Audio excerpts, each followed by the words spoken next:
Okay, awesome. Okay, guys, so we are super pumped to have Kelly on our Zoom this morning. Kelly Norman is a diamond, and she's one of the jewel trainers. And she also is, and I don't want to mess this up, so I'm sure she can tell you exactly, but she is a trainer for John Maxwell, correct? You're John Maxwell certified trainer.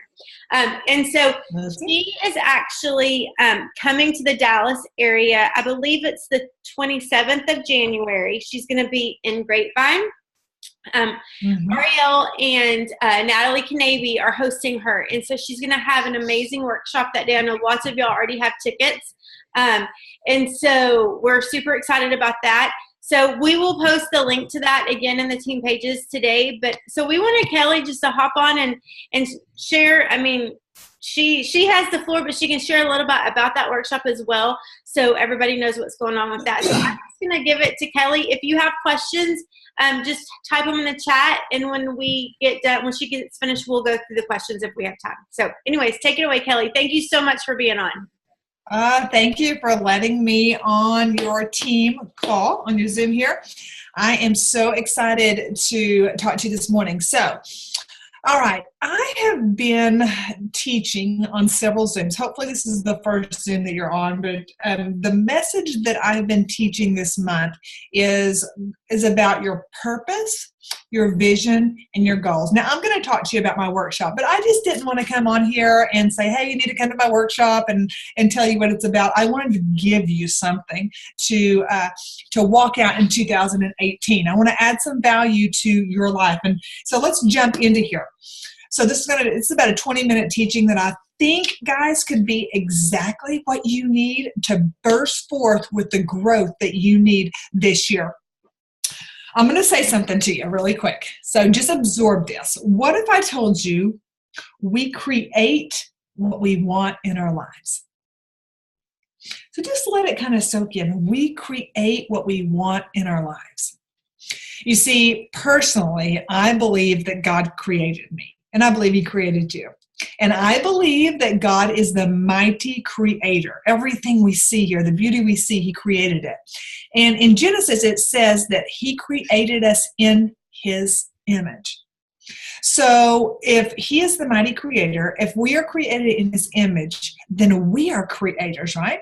And I would dare to say that when I say the word that you are to create, it brings a peace inside of you. It just feels good. That word just fits when I said that you are a creator. You are to create things.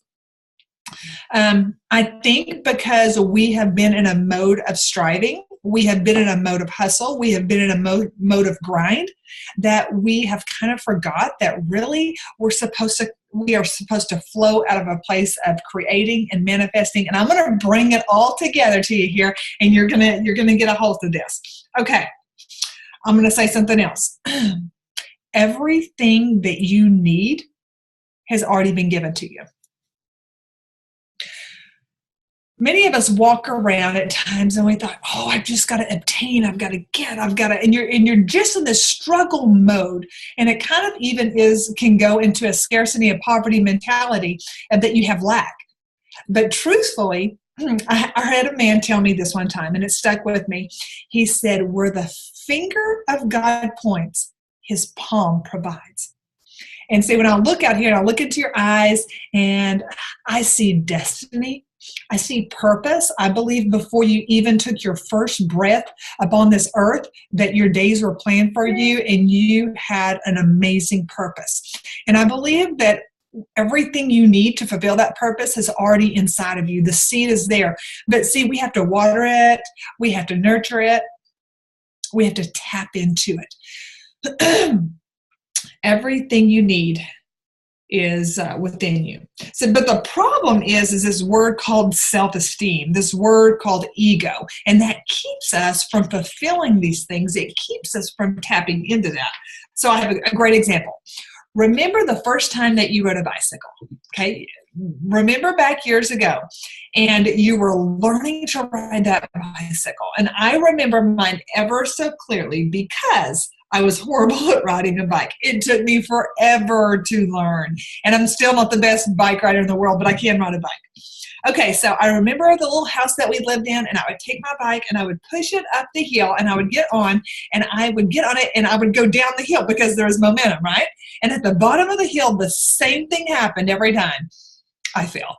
And I would get my bike and I would take it back up, and then I would go down the hill, and then I would fall. And my mom is viewing this from the front door, and she said she recalls it ever so clearly because she could not believe that I continued to get back on and I continued to try to ride that bike.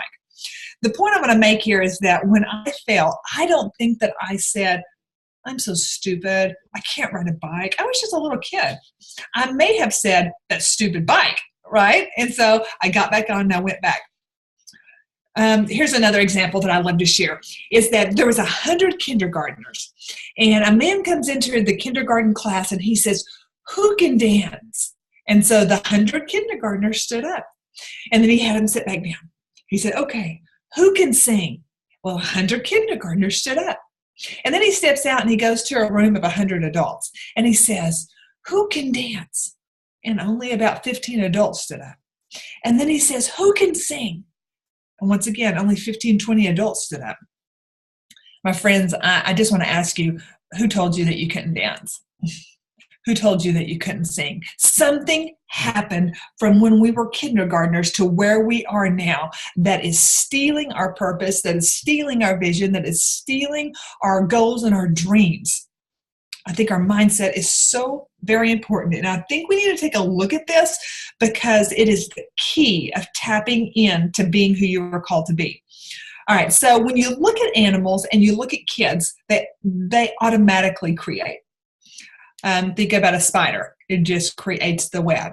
Think about birds. It just automatically builds the nest that they need. Now, I have never seen a bird cross its hands and look at another bird's nest and say, their nest is so much more awesome than ours. I just wasn't meant to build nests, I guess. I'm such a loser bird, right? No, because they don't have that mental ego. They don't have that mental self-esteem. They just automatically create. Okay, so if you took some crayons and you give the crayons to a small child, they automatically become a great artist. And they are so proud when you put that beautiful masterpiece on your refrigerator, right? What happened? How come a child automatically can create, automatically can make that beautiful masterpiece? The bird can automatically make the nest. And here you and I are struggling. We're supposed to be pretty wise and smart, right? I believe if we can separate, now this is noteworthy right here, write this down. If we can separate our self-value from our results, we will be closer to creating. If we can separate our self-value from our results, it can go dangerous several ways here. Okay, so example. I sign up 5 brand new people today, and all 5 of those people go fast start gold.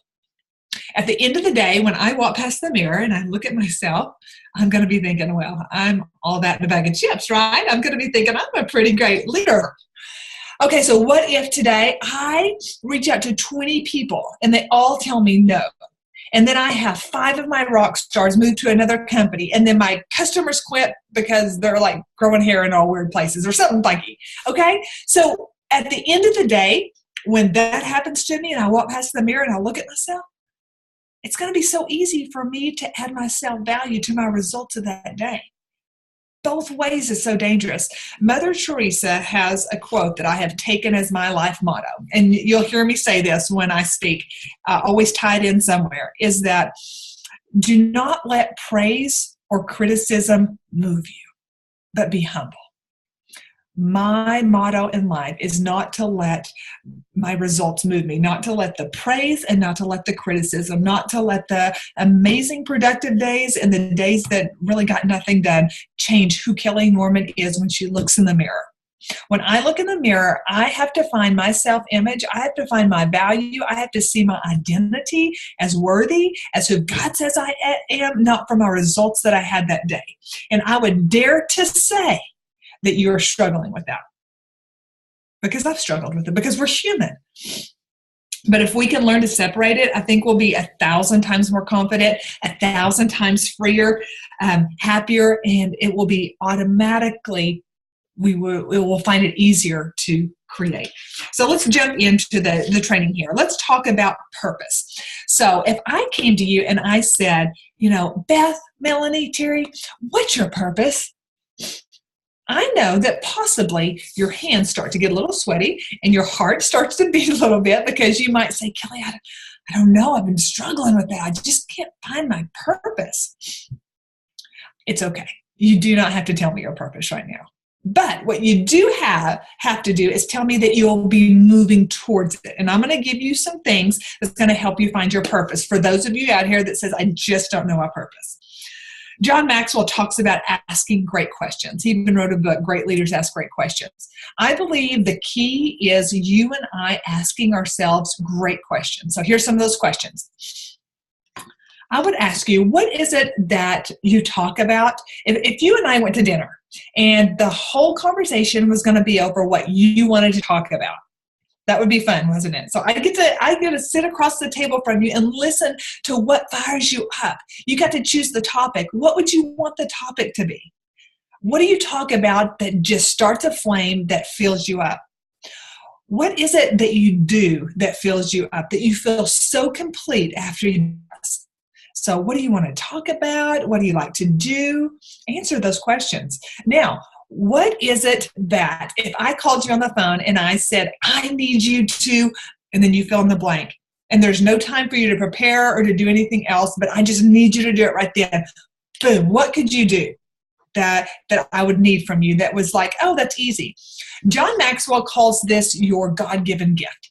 And when we're operating out of our God-given gift, it's just like, all we got to do is dust it off a little bit and we can roll with it and we rock it. But a man-made gift is harder, and it's not necessarily so quickly and naturally that we can function in that. So I'm asking you, what are those God-given gifts that you have that if I asked you to do it, it would be like yes? Okay, so I'm going to give you an example. So for me, I know that if you contacted me and said, Kelly, I have a huge team call in 30 minutes. I don't have a speaker. I need you to come on and encourage my team. We're just in a desperate spot of needing to hear an encouraging word. I know that would be very easy for me, that I could prepare something that would be good in 30 minutes to come on and I could transform your life with some truth. I know that. But if you ask me to sing to your team, it ain't going to happen. If you ask me to, Kelly, I need you to make me an apple pie really quick. It's like, whoa, wait a second. We're going to get some YouTube videos on this one. If you ask me to paint or draw a picture, I could draw you a stick man, but that's as far as it goes. But if you ask me to speak, and if you ask me to empower, if you ask me to teach something really quickly, I know that I can just gather up and go do that. What is it for you? What is it that you could do that's so easy? What do people compliment you on? What are your gifts? What are your talents? Okay, so these are great questions, guys, that you need to spend some time and you need to answer them. And they're going to be, remember what I said, where the finger of God points, his palm will provide? These are the things he's already put inside of you. Your passions were a gift so that you would be able to open your eyes and to see, lead you into what you were called to do, your purpose. All right, so let's go on. Number 2, vision. So we're moving from purpose, our calling, what we were called to do upon this earth, and then we're going to go into vision. Now, vision is something that I'm going to tell you need to spend most of your time on. But actually, as humans, we spend the least amount of time obtaining vision and visualizing. Vision is what's going to fulfill your purpose. Vision is what's going to fuel the ship. It's going to put feet to your purpose. It's going to put hands to your purpose. It's what's going to walk it out. So it's so important that it's going to drive it. There's actually a scripture in the Bible that says, my people, without vision, my people perish. Vision is so important for life. And I know we all want a life full of life that's not dead, but that is producing amazing things. And I really feel like vision brings the clarity. It fuels the ship. Now, vision is not a one-time thing. So it's not like, oh, we spent a little time obtaining our vision and visualizing, and we got this, here we go. Because life is evolving. And the way you think something's going to turn out, it's probably going to be the opposite. And life is like that. We have expectations of what something looks like, and then we get in the middle of it, and it is nothing like we thought. So we need to be tapping into vision every day. It just needs to be a habit. Even if it's just a few minutes every day, is what does that look like? So I'm going to give you an example here of how I visualize. This is my planner. It has my calendar in it. It has note pages in it. And every morning, my son goes to a wrestling practice about 6:30. My husband takes him. So you'll find me in this office right here for about an hour. I have an hour marked off from 6:30 to 7:30, and this is where I have my quiet time. This is where I may get in the Word and read a little bit. I'll pray. I'll listen to some worship music. It looks a little bit different every day, but somewhat the same. And I'll always get quiet and visualize. And for me, in my spiritual beliefs, I believe that I have to tap in and hear God for vision, because He gave me the purpose. Now, I always like to tell people, I know that I've taught hundreds of people what I'm teaching you this week, and I understand that from all those hundreds of people, we don't all have the same spiritual beliefs. But you asked me to be on your team call, so I'm going to tell you what's right for me. Nothing I say is ever pressure on the way you have to do it, but I just like to share what's right for me. So what's right for me is that I'm going to come in and I'm going to listen, and I'm going to hear. I'm going to get in the scripture because that helps me to hear, and I'm going to visualize what that looks like. So I already told you my purpose. Maybe I did. My purpose, I feel like Kelly Norman's purpose is to help you find your purpose. I feel like my purpose is to be a transformational speaker. I don't like the word motivational, because motivation leaves. It's fleeting. But I want to transform you. So I know that my purpose is to speak, is to teach, is to train, is to help you have a healthy mindset, to renew your mind. So as that's my purpose, is to help you find your purpose, is when I'm visualizing, I've got to see, what does that look like? What's the practicalities of me fulfilling my purpose? What does it look like? And so as I'm getting quiet with the Lord, as I'm visualizing, I see workshops. I knew that I was going to have to speak to people. If I'm going to impact the people around me, then I'm going to have to gather them up somehow. So I saw workshops. I saw a book. I knew, not necessarily did I just say, oh, I can't wait to write a book, but I knew to fulfill my purpose, I was going to have to write a book to impact more people. I saw Zooms like this, being able to speak to you guys. That's just a mentorship program. I saw that I would need to get people with me several times a month so I could pour into them. Some John Maxwell masterminds. I just got done with Intentional Living, the book, if you have not read that or went through a group with that. Wow, life-changing. Okay, so as I'm visualizing, I saw the John Maxwell certification. I knew I had to get certified, because when you hear that I'm John Maxwell certified, then you're more likely to lean in and listen to what I have to say, right? So that's me visualizing it. What about you? When you figure out what you feel like your purpose is, what you want to move towards? Something else that I didn't ask you when we were talking about purpose is, what people group does your heart lean towards? Where do you have compassion? So could it be for the elderly? Could it be for kids? Could it be for women? Could it be for couples? Could it be for business people? Maybe it's for women that have had abortion, women that adopt, orphans, whatever that is. There's so many different areas that our heart kind of leans toward, and it might help you step into that. So we talked about purpose. We talked about visualizing. What actually does it look like? Now we're going to talk about goals. And so I know a lot of people that probably figured out their purpose, and then they probably visualized what it looked like. But here, they had no self-discipline to set goals and to walk it out, that their dream is dying with them. That when they're buried one day, their dream will be buried with them because they did not set goals. Many of you on this call have a goal or a desire to be a jewel with Plexus. Many of you want to grow your business, but having that, feeling like it's your purpose, even visualizing how you're going to work it out, if you do not set goals, it will never happen. And that's not the fun answer, but it's the truthful answer. And so short-term goals and long-term goals is what I had to set. So I told you I need to get my John Maxwell certification. I had to set a goal towards, every day I was going to spend 1 hour a day towards this. That was my short-term goal. When I woke up in the morning is that, just an hour, and just an hour a day on that. I would have to spend an hour a day on probably a little bit more on writing my book. I wrote this workshop, the curriculum for it. And then I had to work my Plexus business. So I had to find out how to make goals each and every day, what that looked like in my life. And I want to tell you, if you're having a hard time hitting your goals and it's frustrating, then you're probably making goals that are too big for you. You need to make small goals. And when you attain a small goal, then you have confidence and it empowers you to go do it the next day. So I would say you want to be emerald. That's your goal right now. You want to be emerald. So what about having a small goal of I'm going to contact 5 new people a day. I'm going to follow up with 3. I'm going to expand my network. I'm going to add a couple people on Facebook. So those are small little goals that you can do every day. I can contact 5 people. And when you hit your head on the pillow at night and you lay down and you contacted those 5 people and you followed up with those 3 and you heard nothing from anybody, then it was a success because you accomplished your goals that day.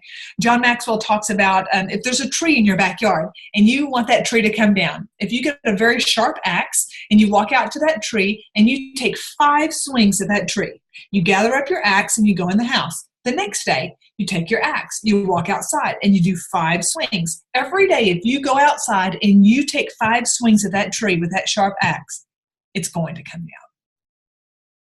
The same thing with your goals. My friends, you just have to stay consistent. You just have to set those small goals and obtain them. Set those small goals and obtain them. Sometimes we have to realign more times than what we want to. I feel like most of my success in my life has been being pliable, being willing to realign because things were not going the way that I thought they were going to go. Now, we've talked about purpose. We've talked about visualizing what it looks like. We've talked about setting those goals. These topics could be a whole weekend convention. We could talk about these forever, but I'm just giving you the highlights here, getting your mind turning. I want to give you a warning as we end up here. And that warning is that you and I have this voice. And this voice is what I call the voice of reason. And when you start to answer those questions about your purpose and when you start to visualize what it looks like, the voice of reason comes in and it says, well, how's that going to happen? You can't do that. You've tried this stuff before and you failed. What it looked like to me was, you don't know how to write a book. You know nothing about knowing how to write a book. You don't know anybody that's wrote a book. You don't know an editor. You don't know. How are you going to do that? You live in a town of 700 people. You're just a small town girl. How are you going to have a workshop? Who's going to pay to come listen to what you have to say? That's the truth. Those are the voices that I had to hear, is the voice of reason when I'm dreaming and I'm visualizing and I'm moving towards my purpose. And I believe that we all have this voice of reason. And this is when it is so important that you have to have your affirmations and you have to know the truth.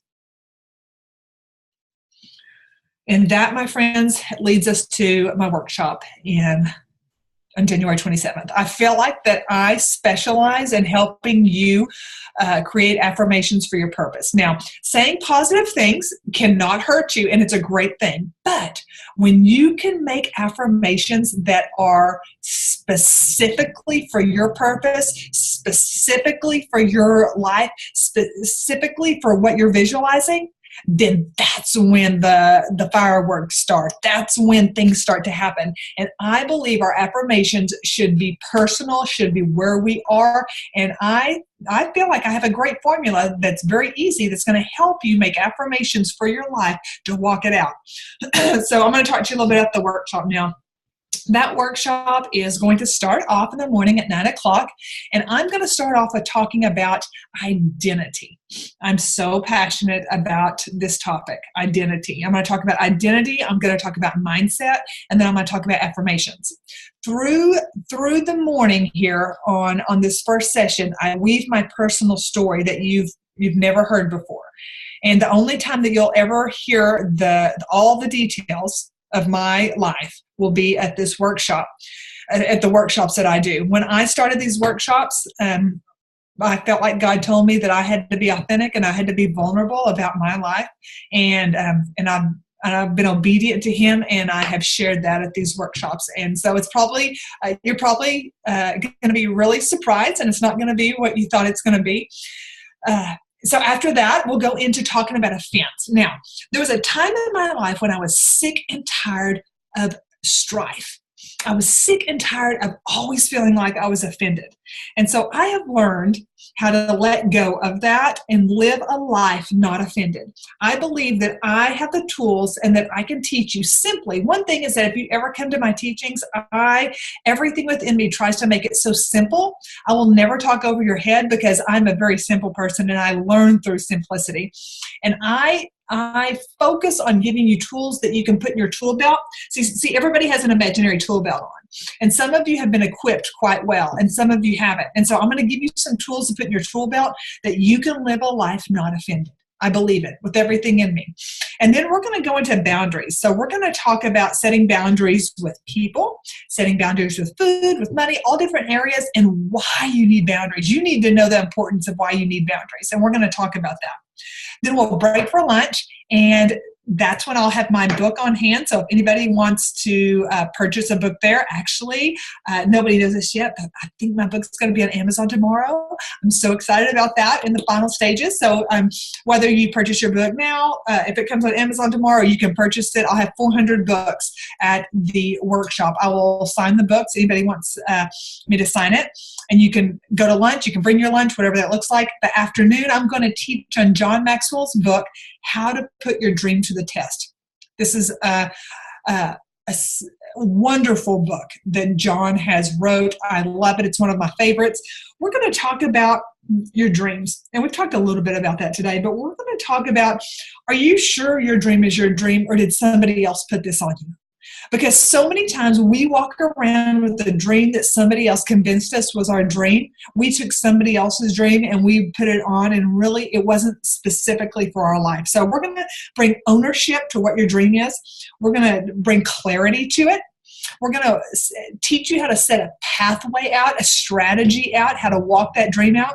I'm going to teach you on how to persevere and have passion, have tenacity in the dip. You see, John calls this the distance in between your purpose. Acronym, DIP, the dip, right? So here's your journey getting to your dreams, your purpose. You know, you and I thought it was going to look like this, didn't we? But in reality, it doesn't. It's always hard. It's always hard. And it's an unrealistic expectation to think that the journey is going to be uphill all the way. And so what I find is that so many people find themselves in a hard place, and they start to say, oh, I wasn't supposed to do this. It's so hard. I must be going the wrong direction. No, it's hard for everybody. And I'm going to teach you how to push through. And then we're going to talk about significance. We're going to talk about legacy. As you probably know, my workshop is called Living to Leave a Legacy. My book is called the same thing. In 2017, God gave me a word, and the word was legacy. And I feel like I have birthed this word. I'm so passionate, and I love it so much. Is because I look at my life, and actually I have a picture here. This is my old grandmother, and my mother. They both have left me a legacy. My grandmother's with the Lord now. My mother's still alive, but that legacy was kindness, love, grace for myself, grace with people. It was strength. It was courage.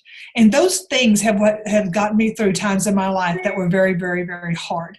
And those things are what now is to put the things that I say are successful in my life are all from my legacy, the foundation of it, because I think we miss it.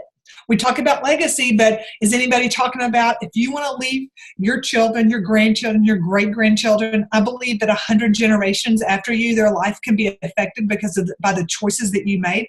But is anybody telling you you can't leave a legacy if you're going to walk around in offense all the time, if you're going to waller in unforgiveness, if you're not going to set boundaries on your life, if you're not going to get your mindset where it needs to be, if you're not going to pursue your dreams, you're not going to be able to leave that legacy that's going to transcend to 100 generations after you. Even the people that you've been entrusted with. Many of you have large teams. Many of you have people in your life, in your church groups, and whatever that is, in your kids' schools that look to you. You have influence with them.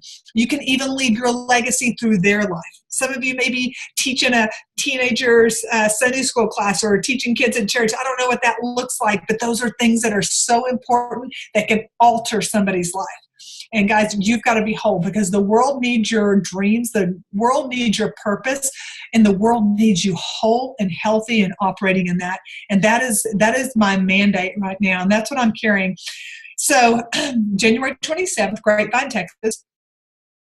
This is not necessarily a Plexus event, but it's what you need to grow your business. This is possibly what I would say is that you are stalled out right now. Life is hard. Your business may not be booming. These are the things that you need to be equipped with.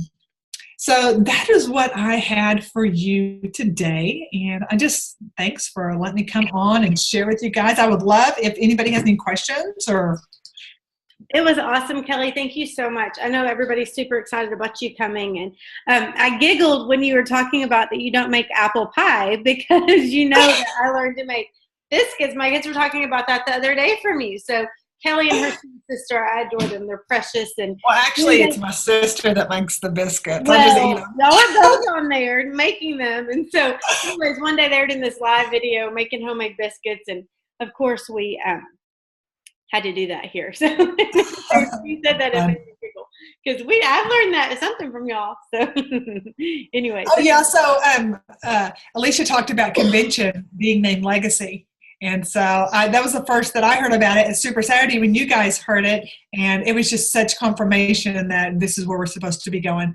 I had chills whenever they announced it, literally chills, because I do really believe that, and my team hears me say this all the time, I believe that God has given us this amazing blessing called Plexus. Yes. And it is allowing so many of us to leave all kinds of legacies in people's life and with our family. And so it really is a vessel that he's used, that we're the vessel that he's using. So anyways, does anybody have anything else for Kelly? Anything about the workshop? It's 9. What are the hours again? 9 to 3? Is that correct?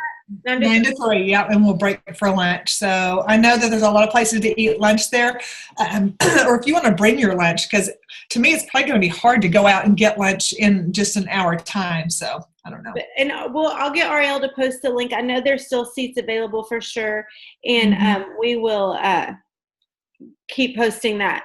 Also, do you know when the last day to sign up for that is, Kelly? I think I'm not really sure, so they're handling that. So, but I know it's still open right now. Yeah. Okay. So we'll put all that on the team page today. If y'all want to share with your team, please do. I know that Ariele has teammates flying in from California and Colorado to come, and it's just going to be absolutely amazing. And I know that you're also doing one in California, correct? Yes. That's with Kate and Amanda, correct? Yes, I'll be there in March in Fresno, California. Yeah. So if y'all are in California, then there's another opportunity. So what is the name of your book? It's going to be Living to Leave a Legacy, the same as my workshop. Okay. Awesome. All right. Anything else? This was absolutely amazing. I loved it, and I can't wait to share it with the rest of our team. I loved every minute. I was making notes, everything, jotting them down. So anyways, thank you for taking time to spend with us this morning. Thanks, and we'll see the rest of y'all next week. Bye, guys. Thank you. Bye, everybody.